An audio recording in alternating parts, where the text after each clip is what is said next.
So when a user searches publications in CLEER, the search engine will use semantic search instead of the classic keyword search. So keyword search is basically the user types a query in the search bar, and this keyword search will look for the different keywords within the search query and look if these keywords are contained within the publications.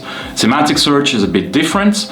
It will look at the global meaning of the search query. For example, if the user types what is ethics in engineering education, it will not necessarily look for publications which contain the keywords ethics or engineering education. It will look at the global meaning of the search query and return publications which responds to this search query.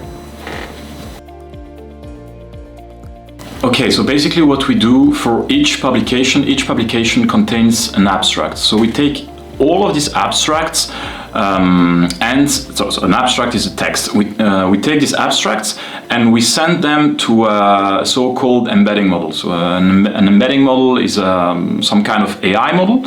And we send these texts as soon as the publication is imported. We send the abstract to the embedding model, and it will transform the text into a vector, an n-dimensional vector. So we do that for all the abstracts each time we import a publication.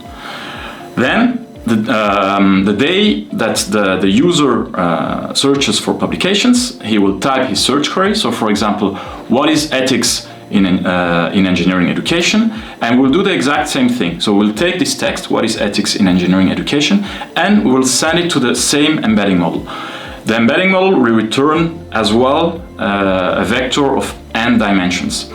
And then it will compare this vector to all the vectors that have been previously saved into a vector store, and it will look at the vectors which are the closest to the vector of the search query. And the vectors which are the closest will be the publications which are returned.